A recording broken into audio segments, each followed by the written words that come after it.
Pemirsa, tada kabar yang tak kami kabar-kabari. Pemirsa, Anda tentu jengkel kalau terus-menerus ditanya soal yang sama. Demikian pula Sarah Azhari. Sampai-sampai ia punya pikiran untuk membuat buku untuk menjawab pertanyaan yang berulang-ulang tentang anaknya yang lahir diam-diam. Kalau saya pikir nggak perlu ada klarifikasian ya, mungkin nanti saya akan bikin buku kali ya, kalau emang orang pada mau tahu ya udah bikin buku aja sekalian gitu biar pada baca semuanya. Itulah jawaban jengkel Sarah Azhari.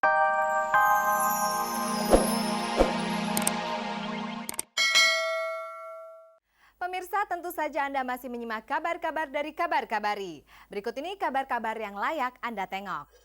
Ini tentang Huges, seorang perempuan bertubuh besar yang bisa memberi kepercayaan diri kepada perempuan-perempuan lain di seluruh Indonesia yang juga bertubuh besar. Tidak lelah-lelahnya Huges berseru, memangnya kenapa perempuan bertubuh besar? Gaung ucapannya ini sanggup menembus jiwa-jiwa para perempuan bertubuh besar yang selama ini kehilangan kepercayaan diri oleh mitos bahwa tubuh besar itu jelek. Maka berserulah Huges untuk menghancurkan mitos itu. Sebagai contoh adalah dirinya sendiri yang sukses sebagai pembawa acara di luar dan di televisi. Para perempuan bertubuh besar pun ramai-ramai menghubungi Huges untuk minta petunjuknya lebih lanjut. Mereka tidak muluk-muluk bisa sukses seperti Huges. Cukuplah kalau Huges bisa mengembalikan kepercayaan diri mereka yang selama ini merosot oleh tubuh besar mereka sendiri. Aduh, lu pasti nggak nyangka banyak banget. Dan mereka tuh problemnya ada yang ditulis, ada yang ke email gue, ada yang ke telepon, ada yang jauh-jauh telepon dari Medan gitu, atau Irian telepon cuma mau cerita Uges gue gendut gitu. Gue bilang so what gitu. Dan itu bukan cuma perempuan yang benar-benar gede ya, perempuan yang kurus dan merasa perutnya buncit aja dia konsultasi sama gue. Itulah Huges sekarang. Tidak berlebihan kalau ia disebut sebagai penjuru para perempuan bertubuh besar. Big is okay, but fat is not healthy gitu. Karena selama ini banyak orang-orang yang nganggap, Gus cewek gue gak mau diet gara-gara lo, terus sekarang badan tambah gede gitu. Gue bilang gue tidak pernah menyuruh orang gede, tapi gue selalu nggak ngajarin, maksudnya sharing ke orang-orang kalau it is okay gitu. Tapi gue harus ingetin juga bahwa itu nggak sehat gitu loh. Itulah bedanya gemuk dan besar. Gemuk tidak sehat, sedangkan besar oke. Maka Huges yang bertubuh besar semakin laris sebagai pembawa acara dan pembicara di mana-mana. Abis kan orderan seminggu kan lumayan ya. Jadi kalau gue prepare dari seminggu sebelumnya, gue lupa. Jadi biasanya orang nge-brief 1 hari sebelumnya gitu. Jadi kayak yang ini di briefnya kemarin gitu. Untuk besok di briefnya tadi siang.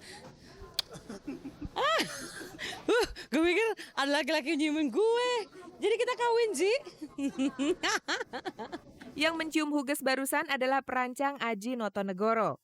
Mungkin ini ciuman pendahuluan sebagai ucapan selamat ulang tahun ke-30 untuk Huges yang jatuh pada hari Jumat pekan lalu. Bersama Aji pula di hari ulang tahunnya itu Huges mengunjungi Rumah Sakit Cipto Mangunkusumo menjenguk anak-anak yang dirawat di sini. Ia membawa benda-benda penghibur, ada balon, boneka, kue coklat dan semacamnya. Kepada mereka Huges juga berbicara. Diucapkannya kata-kata yang melegakan kepada anak-anak ini. Semoga lekas sembuh.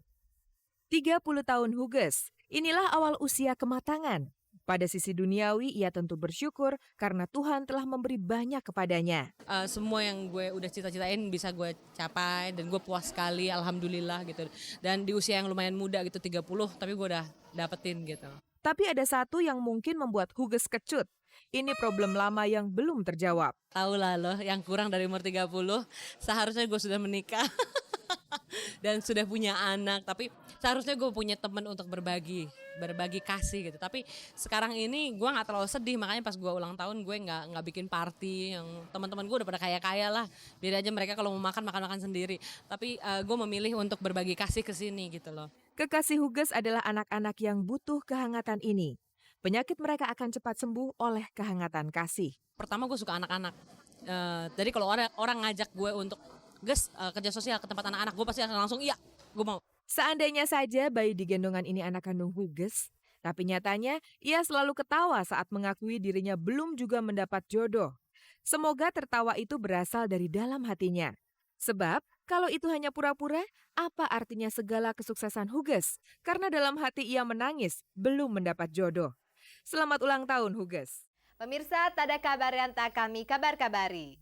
Pemirsa, Anda tentu jengkel kalau terus-menerus ditanya soal yang sama. Demikian pula Sarah Azhari. Sampai-sampai ia punya pikiran untuk membuat buku untuk menjawab pertanyaan yang berulang-ulang tentang anaknya yang lahir diam-diam. Kalau saya pikir nggak perlu ada klarifikasian, ya mungkin nanti saya akan bikin buku kali ya. Kalau emang orang pada mau tahu, ya udah bikin buku aja sekalian gitu, biar pada baca semuanya. Itulah jawaban jengkel Sarah Azhari. Sebab sampai sekarang orang masih mempertanyakan siapa ayah Albani, putra tunggalnya yang tahun lalu dilahirkan diam-diam. Ya yang pasti ya anak, namanya anak sendiri ya, pasti ya yang rawat saya juga, tapi ada bantuan babysitter karena kan sekarang saya juga kerja. Saya kerja gitu ya, main sinetron, jarang di rumah juga. Ya jadinya ya saya minta bantuan sama babysitter, sama ibu saya, sama orang-orang keluarga terdekat saya lah, kadang-kadang suka memantau anak aja gitu. Oleh keluarga Sarah, bocah itu dijaga rapat supaya tidak bisa didekati wartawan. Sarah sendiri sempat mengaku kecewa pada wartawan meskipun sekarang ia berusaha tidak acuh. Kalau saya pikir ya saya sih cuek aja ya sekarang, cuma karena waktu itu beritanya simpang siur. Nah dari berita-berita itu saya pusing, jadi saya ngambek waktu itu. Saya ngambek sama pers gitu ya. Waktu itu saya sempat ngambek juga, tapi sekarang sih ya buat apa gitu ya. Jadinya ya oke lah, beginilah saya gitu. Beginilah saya, maksudnya Sarah masih akan tetap bungkam untuk menjawab pertanyaan seputar siapa ayah bayinya. Itu dia, nanti aja tinggal tunggu waktunya. Mau ngetes aja.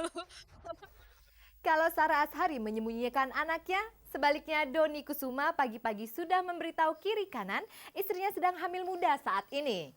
Itulah kebahagiaan Dony setelah sekian waktu menantikan kebahagiaan ini.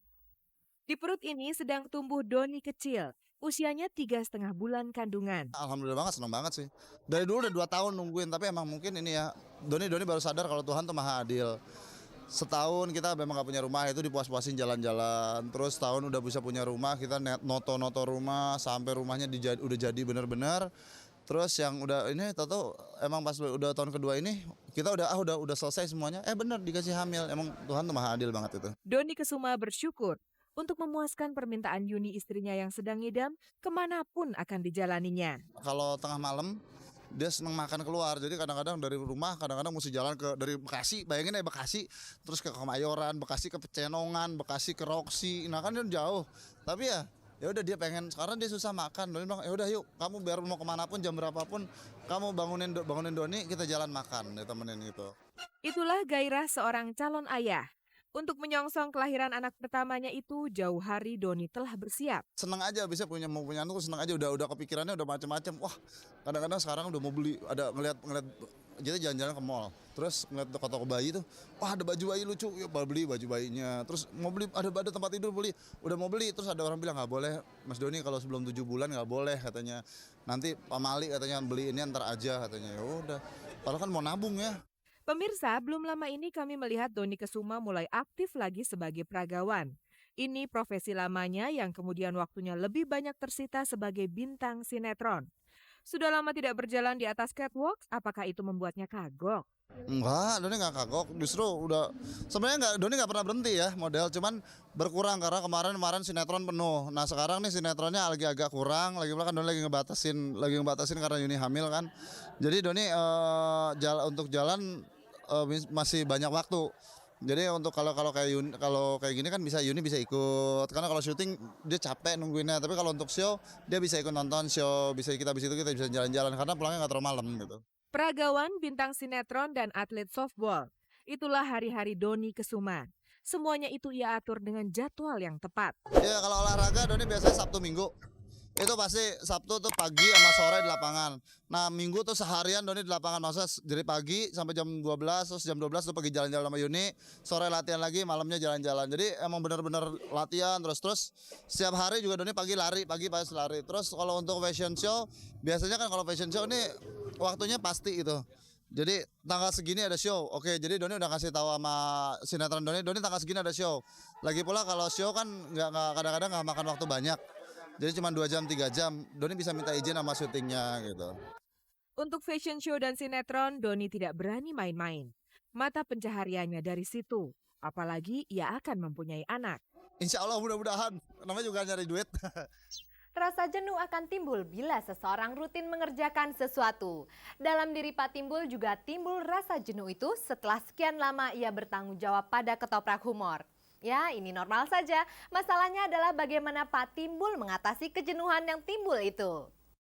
Sudah 120 episode lebih Timbul menangani ketoprak humor. Rasa jenuh kadang muncul dan tidak bisa ditolak. Karena itu harus ada cara untuk mengatasinya. Salah satu yang dilakukannya adalah mengoleksi batu cincin. Ini ruby. Ya. Ya merah. Jadi warnanya kan kalau dipakai kan itu. Ya, siapa?